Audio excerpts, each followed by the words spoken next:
Hello और नमस्कार मित्रों, मेरा नाम है सोनू सिंह और हेलो मित्र के इस एपिसोड में मेरे साथ एक मेहमान है और आप पिछले 10 सालों से जन सूचना के तहत अलग अलग इन्फॉर्मेशन जो अभी सड़क है पीडब्ल्यूडी की ज़मीन है उसके तहत आप लेते आए हैं और आपके माध्यम से पूरी जानकारी एक एक डिटेल आज हर एक व्यक्ति के समक्ष होगी। तो सर आपका बहुत बहुत स्वागत है हमारे इस कार्यक्रम में। मैं चाहता हूं कि आप एक अपना संक्षिप्त परिचय दें, उसके बाद हम इस कार्यक्रम की शुरुआत करेंगे। जी, मेरा नाम संजीवन लाल रजक है और मैं सोशल वर्कर हूं जी, और पिछले 20 वर्षों से मैं सोशल वर्क करता आ रहा हूं। तो सबसे बड़ी जो अभी बड़ा प्रश्न है कि आम लोग समझ नहीं पा रहे हैं कि पीडब्ल्यूडी की ज़मीन क्या है और जो पूरा बाजार बसा हुआ है, जो उनका दावा है कि हमारे दुकानों को तोड़ा जा रहा है, उनके दावे में कितनी सच्चाई है और क्या इतिहास है इसका? ये सड़क जो है ऐतिहासिक धरोहर है जी, और ये सड़क पहले कभी उत्तरापथ के नाम से जाना जाता था। उसके बाद मुगल काल में ये पोख्ता शाही सड़क के नाम से जाना जाता था। जब अंग्रेज आए तो इसे ग्रैंड ट्रंक रोड बनाया जी, और आज़ादी के बाद इसे NH2 का नाम दिया गया जी। और हम इस सरकार का सराहना करते हैं कि जो इन्होंने पूर्व की सरकारों के द्वारा जो गलत नीतियों के कारण NH2 का सरकारी भूमि पर अवैध अतिक्रमण हुआ, उसको जीवित करने के लिए, ऐतिहासिक धरोहर को फिर से पुनः जीवित करने के लिए उन्होंने 6 लाइन के प्रोजेक्ट को पास किया। ये अभी जो पूरा ये 4 लेन वाला मामला चल रहा है, अभी तो कल विधायक जी ने वीडियो पे ही स्वीकार कर लिया कि 70 था, हमने उसको 46 करवा दिया। और ये इसका एक्चुअल सरहद कहाँ पे है? अगर पीडब्ल्यूडी की ज़मीन की बात किया तो पूरी सरहद कितनी है और कहाँ तक है? देखिए, ये मैंने 2017 में पीडब्ल्यूडी से मांगा था कि यह कि मुगलसराय से मुगलसराय जनपद चंदौली सुभाष पार्क से लाल बहादुर शास्त्री GT रोड तक सड़क की वास्तविक चौड़ाई आपके दस्तावेज में क्या है। तो उन्होंने दिया था कि क्रमशः 110, 100, 110, 100, 105 ऐसे ही करके मतलब उन्होंने हमें बताया, लिखित दिया है, ये लिखित है आपका। इसका मतलब कि जिस बात की चर्चा चल रही है कि जो पीडब्ल्यूडी की ज़मीन है वो बीच से लेके 100 फीट लगभग इधर और 100 फीट इधर दोनों तरफ है। हाँ, उत्तर दक्षिण दोनों साइड है उनका। और उसका कागज आपके पास है? ये कागज है हमारे पास। तो इसका मतलब कि जो दुकानदार दावा कर रहे हैं कि उनकी दुकान तोड़ जा रही है, इसका दुकान अवैध है? फिर ये सारे अवैध है। कारण क्या है आपको मैं बताता हूँ। 1950 में पीडब्ल्यूडी ने नगर पालिका को आय की स्रोत के लिए उनको 1957 तक लीज दिया कि सुबह सामान रखो और शाम को उसको ले जाओ। 57 के बाद पीडब्ल्यूडी ने नगर पालिका को किसी तरह का कोई लीज नहीं दिया। इसी दौरान उन लोगों द्वारा पक्के अवैध निर्माण कर लिए, यानी वो लीज 1957 में समाप्त हो गई। हाँ, 1957 में ही समाप्त हो गया। उनको सिर्फ इतना परमिशन दिया गया था कि वो जो 100 फीट की दूरी है दोनों तरफ, सुबह दुकान लगाएंगे और शाम को वहां से लेके चले जाएंगे। ये उनको परमिशन दिया गया था। हाँ, नगर पालिका ने हमें लिख कर दिया कि किसी को भी निर्माण करने की नगर पालिका अनुमति नहीं देती है, क्योंकि ये पीडब्ल्यूडी की जमीन है। तो फिर कैसे उस पे बस गया और किस तरह से दावा ठोक? ये पूर्व सरकारों की खामियां हैं। अपने स्वार्थ में लोगों ने सड़क, जो पीडब्ल्यूडी की मापदंड के अनुसार जो सड़क था उसको खा गए सब, उसके अस्तित्व समाप्त करने में लगे रहे। ये तो हम माननीय योगी जी का भी आभार प्रकट करता हूं कि उन्होंने अपने कार्यकाल में इस सड़क को, जो ऐतिहासिक सड़क है और इसी सड़क के वजह से मुगलसराय शहर बसा है, अगर ये सड़क नहीं होता तो ये मुगलसराय शहर नहीं होता। और हम उन लोगों को बड़ा आश्चर्य है कि वो लोग, जो लोग आज से हजारों साल पहले थे, उनकी दूरदृष्टि कितनी अच्छी थी कि उन्हें मालूम था कि ये कलकत्ता से पेशावर तक का ये रोड जो है कितनी चौड़ी होनी चाहिए। और हम 2021 में इस स्थिति में आ गए हैं, 21वीं सदी में, कि हम उसका अस्तित्व ही समाप्त कर रहे हैं। तो एक मुख्य बात यह है कि जैसा आप बता रहे हैं कि 1000 साल पहले भी इस बात को भांप लिया गया था कि आने वाले समय में कितने जगह की आवश्यकता पड़ सकती है, और यही कारण है कि ये जो जगह अक्वायर किया गया था, इसी वजह से अक्वायर किया गया था और इसी वजह से पीडब्ल्यूडी के पास इतनी ज़मीन है। लेकिन आज के जो नेता हैं उनके पास इतना भी विजन नहीं है कि वो आज से 5 साल तक का भी सोच लें, और यही कारण है कि वो अवैध निर्माण के भी पक्ष में खड़े हैं। यही बात है, ये उनकी जानकारी का अभाव है। उन्हें इस ऐतिहासिक धरोहर की जानकारी का अभाव है। अच्छा, ये कैसे हो जा रहा है? जैसे कुछ लोग जो कि पीडब्ल्यूडी की आप जमीन बता रहे हैं जिसपे भवन निर्माण हो चुका है, दुकानों का निर्माण हो चुका है, कुछ दुकानें बिकी भी हैं दूसरे को, तो जब जमीन उनके नाम से है ही नहीं तो दूसरे को कैसे बेच पा रहे हैं? और कितना वैध है वो अवैध होगा, कभी भी वैध नहीं हो सकता है। रोड कंट्रोल एक्ट में स्पष्ट रूप से लिखा गया है कि सरकारी जो सड़क है एनएच का, उस पर किसी तरह का, उसकी भूमि पर किसी तरह का कोई भी निर्माण नहीं किया जा सकता है, ना अतिक्रमण किया जा सकता है। ये तो हमारी शासन और प्रशासन की लापरवाही है, जो जिम्मेदार अधिकारी है उनकी लापरवाही है, हमारी और आपकी थोड़ी ना लापरवाही। हमारे और आपकी दायित्व तो थोड़ी ना बनती है, हम थोड़ी ना संवैधानिक पद पर बैठे हैं। संवैधानिक पद पर उनको संविधान को, कानून को रखवाले करने के लिए रखा गया है, न कि अतिक्रमणकर्ताओं को संरक्षण देने के लिए रखा गया है। जो मुगल सराय के रहने वाले लोग हैं, जो मुगल सराय की गली को और सड़कों को जानते हैं, उनको आप फिजिकल कौन सा सरहद बताएंगे जहां से लोग समझ पाए कि कहां से आखिर सारी दुकानें वैध है? कोई एक गली बताइए, कोई माप बताइए। डिवाइडर ही उसका डिस्टेंस तय करता है। नहीं, कुछ लोग बोल रहे थे कि जो एलबीएस जो पीजी कॉलेज है, उसके सामने जो एक नाला बना है वही सरहद है पीडब्ल्यूडी की जमीन की, उसके बाद सारा जो है वो अवैध है। हमें किसी तरह का कोई भी नक्शा प्रोवाइड नहीं कराई गई थी, हमें लिखित दिया गया था जो आपके सामने है, और ये 2017 में यहाँ भी नहीं दिए इन्होंने। इनको हमने आयोग जब खींचा तो ये हमें आयोग में जाकर दिए, ये आयोग में उनको तलब करवाए थे। वो जो 40,000 फाइन वाला मामला था कि आपने किसी उस वक्त जो फाइन, क्या मामला था वो जो जज साहब जो फाइन किए होंगे उनके ऊपर डिपेंडेड तो है। किस प्रकरण को लेकर फाइन हुआ था? इन्होंने सूचना हमें समय पर उपलब्ध नहीं कराया था। समय पर उपलब्ध नहीं कराया था या उपलब्ध कराने की स्थिति में नहीं थे? स्थिति में नहीं थी, राजनीतिक दबाव थी, पिछली सरकारों की दबाव में वो नहीं कर पा रहे थे। लेकिन माननीय मुख्य सूचना आयुक्त महोदय के आदेश पर उनकी मजबूरी बन गई। तो क्या जानकारी थी उसमें? उसमें जानकारी यही लिखे तो हम वहाँ हमें उस प्रोवाइड कराया गया कि सड़क की वास्तविक चौड़ाई और के संबंध में कि हाँ यहाँ से यहाँ तक ऐसे ऐसे दूरी है इसकी। तो आप देख सकते हैं कि ये कितने साल पहले की बात है? ये 2017 की बात है। अभी से लगभग आपका 7 से 8 साल पहले की बात है।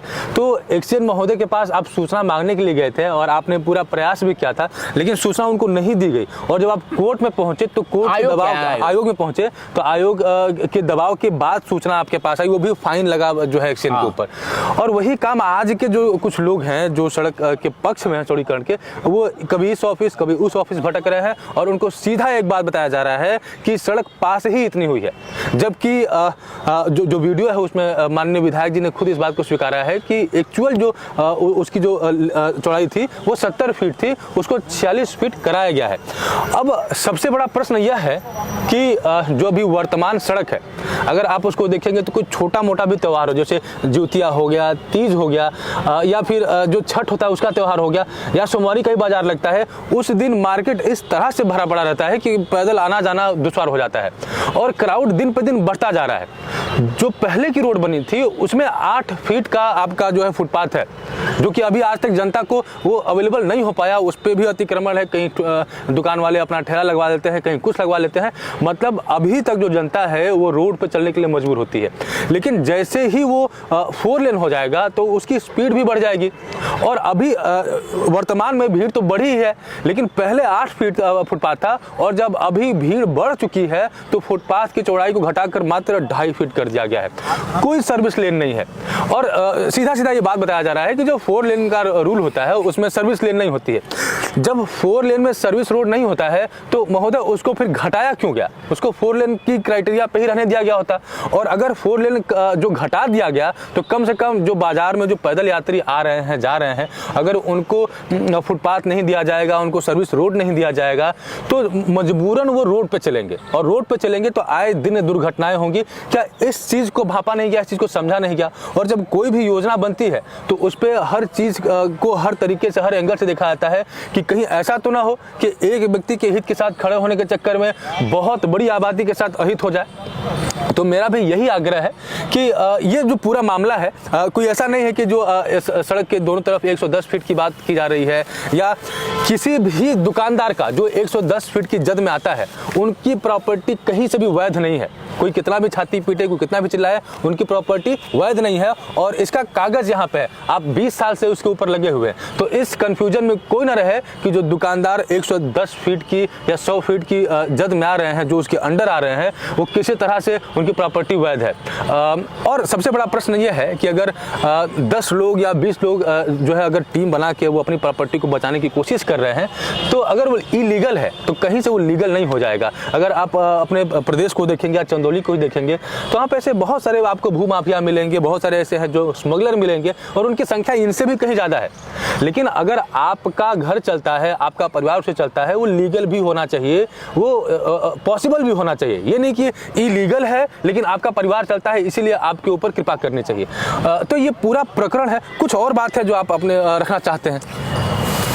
बात यह है कि शासनादेश जारी हुई है जी। अतिक्रमण के ऊपर, सरकारी भू खंडों पर अतिक्रमण के ऊपर हमारे माननीय योगी जी ने शासनादेश जारी किया है कि किसी के द्वारा भी, चाहे वो पीडब्ल्यूडी का जमीन हो, चाहे सरकारी कहीं भी जमीन, उस पर अतिक्रमण करने वालों को अतिक्रमण करने से अतिक्रमण को मुक्त कराया जाना चाहिए। ये तो उनका कानून है, उनका शासनादेश है। यानी मुख्यमंत्री जी का ये आदेश है कि अतिक्रमण मुक्त होना चाहिए। हमारे पास शासनादेश भी है, इस शासनादेश है।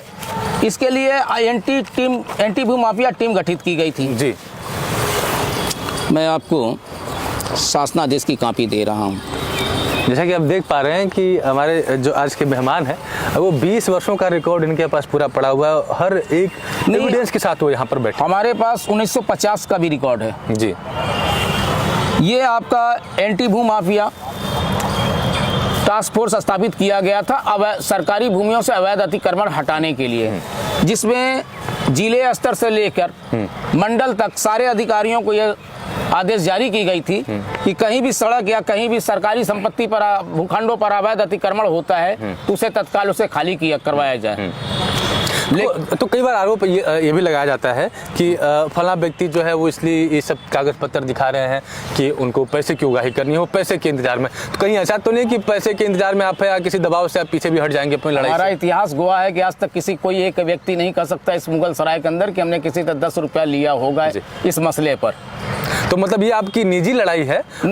ये मेरी निजी लड़ाई नहीं है। हाँ। ये सार्वजनिक लड़ाई है और जनहित की लड़ाई है। इसे आप कहीं से पीछे नहीं हटने वाले? नहीं, मैं पीछे नहीं हटने वाला हूँ जी। एक और हास्यास्पद बात मैं आपको बताना चाहता हूँ कि कई ऐसे फेसबुक यूजर हैं जो इसको इस तरह से नरेट कर रहे हैं कि बाहरी बनाम मुगल सराय वाले। जो अभी मुगल सराय का नागरिक है, जो मुगल सराय में वोट डालता है, जो मुगल सराय में 10 साल से 20 साल से 50 साल से रह रहा है, वो बाहरी नहीं है। और जो अतिक्रमण किए हैं, आपको सच्चाई स्वीकार करने में इतनी समस्या क्यों हो रही है? ये कागज है आपके हमारे साथ, इसमें हम ऐसा नहीं कि हवा में बातें बोल रहे हैं। और सच्चाई ये है कि सड़क के 110 फीट दोनों तरफ के सारे मकान, सारे दुकान अवैध हैं। और अगर आज करीब 100 साल या 50 साल हो गए होंगे इस बात को, उससे बहुत सारा लाभ उन्होंने कमाया होगा, करोड़ों रुपए बनाए होंगे। और आज अगर कोई भी उन व्यापारियों का हितैषी बनना चाहता है, मैं भी व्यापारियों का हितैषी हूँ, मैं चाहता हूँ कि कहीं से उनको समस्या हो, लेकिन अगर कोई उन व्यापारियों का सच्चा हितैषी है तो इस तरह से उनका हित कर सकता है कि एक बेहतरीन शॉपिंग कॉम्प्लेक्स बनाया जाए और जो विस्थापित हुए हैं या जो विस्थापित होंगे उस काम के चलते उनको प्रायोरिटी बेसिस पे उसमें दुकानें एलोकेट की जाएं, ताकि उनके इनकम के ऊपर, उनके व्यापार के ऊपर कोई असर ना पड़े। लेकिन सरासर उनकी गलती को उनके समर्थन में खड़ा होना और उनको जमीन को अतिक्रमण करने देना, जो जमीन अतिक्रमण किया गया है ये सिर्फ उनका नहीं है बल्कि हर एक मुगल सरायवासी का है। और बाहर से अगर करोड़ों लोग भी यहाँ पर आके बसे हुए हैं उसमें सबका हिस्सा है, क्योंकि हर व्यक्ति टैक्स पेयर है। कोई यहाँ से अगर 50 साल से रह रहा है, 60 साल से रह रहा है और अतिक्रमण कर लिया, कोई जरूरी नहीं है कि उसी की उस प्रॉपर्टी पे अधिकार है। तो इन सारे जुमलों से हमको बचना है, सोसाइटी को 2 भागों में नहीं बंटने देना है। और मैं आपको बताऊं कि मैं तो एक मीडिया पर्सन के तौर पे सामने खड़ा हूं, इसलिए लोग कई बार ये समझ लेते हैं कि इस लड़ाई को मैं लड़ रहा हूं। इस लड़ाई को मैं नहीं लड़ रहा हूं। जैसे आज हमारे साथ हमारे मेहमान जुड़े हैं, ऐसे ही बहुत सारे लोग हैं जो अपनी लड़ाई को लेकर आगे बढ़ रहे हैं। मेरा काम है सिर्फ इनकी बात को जगह देना। तो मैं आपसे इतनी ही गुजारिश करूंगा कि इसको बाहरी बनाम भीतरी या जातिवाद का मामला न बनाया जाए। सीधा सीधा ये मामला है अतिक्रमण का। अतिक्रमणकारियों को वहां से हटाना चाहिए और अगर व्यापारियों का इसमें अहित होता है तो उनके लिए शॉपिंग कॉम्प्लेक्स की मांग की जाए और उनको वहां पे विस्थापित किया जाए। मेरी तरफ से सिर्फ इतनी ही बात है सर। अगर आप कुछ बात कह के समाप्त करना चाहते हैं तो हम इसको यहीं पर समाप्त करें फिर। इसके बाद आपका अगला कदम क्या है? क्योंकि आप देख चुके हैं कि अभी जो है कहीं शासन प्रशासन से कोई जानकारी तक नहीं मुहैया कराई जा रही है, कोई डीपीआर नहीं मिल रहा है, ऑफिस लोग भटक रहे हैं। तो इसके बाद आपका क्या इनिशिएटिव होने वाला है, आपका क्या फैसला होने वाला है? मैं शासन को इसको अवगत कराऊंगा कि आपके शासनादेश का हमारे जनपद के मुगलसराय में अवहेलना की जा रही है। जब शासनादेश है तो शासनादेश को यहाँ के जिम्मेदार अधिकारियों को पालन करने की आवश्यकता है। पर अधिकारी तो सुन ही नहीं रहे हैं, उनके पास कोई पहुंच रहा है तो सीधे बोल रहे हैं कि नहीं पास ही इतना हुआ है, जबकि वो जो प्लान है उसको देने के लिए तैयार ही नहीं है। अतिक्रमण तो अतिक्रमण होता है, सार्वजनिक संपत्ति सभी की संपत्ति होती है जी, चंद व्यक्तियों का वो संपत्ति नहीं है। किसी व्यक्ति विशेष के द्वारा सार्वजनिक संपत्ति पर अधिग्रहण नहीं किया जा सकता है। जो सरकार पुरानी सरकारें गलती किया है वो ये गलती इस सरकार में नहीं हुई है। इनका तो मैं आभार प्रकट करता हूं कि इन्होंने जो सर ये रोड है ये ऐतिहासिक धरोहर है हमारा, और इसी के वजह से इस शहर की पहचान है, और इसी की वजह से ये शहर भी बसा है, और हम उसी ऐतिहासिक धरोहर को खा जाए, ये कैसे पॉसिबल है जी। तो ये हमारे पास जितनी जानकारी थी हमने आप तक मुहैया कराई, और कुछ जो नैरेटिव क्रिएट किए जा रहे हैं वो भी हमने आपको बताया। किसी भी तरह के भड़काऊ बात से, भड़काऊ बयानबाजी से आपको बचना है, और इस जानकारी को हर एक व्यक्ति तक पहुंचाना है, ताकि हर व्यक्ति सबसे पहले अपने अधिकारों को लेकर जागरूक हो, उसको पता हो कि सच्चाई क्या है। और अगर किसी को जानकारी चाहिए तो कमेंट बॉक्स के माध्यम से हमें अपना नंबर साझा कर सकता है, और उनको उस नंबर पे पूरी जानकारी मुहैया कराई जाएगी। वैसे भी सारी जानकारी यहाँ पर आपको दी जा चुकी है, लेकिन अगर किसी को और एविडेंस चाहिए, कॉन्क्रीट एविडेंस चाहिए, तो वो हमसे संपर्क कर सकता है। हमारे साथ वीडियो में जुड़ने के लिए आपका बहुत बहुत धन्यवाद। मिलते हैं आपसे अगले एपिसोड में, तब तक के लिए नमस्कार।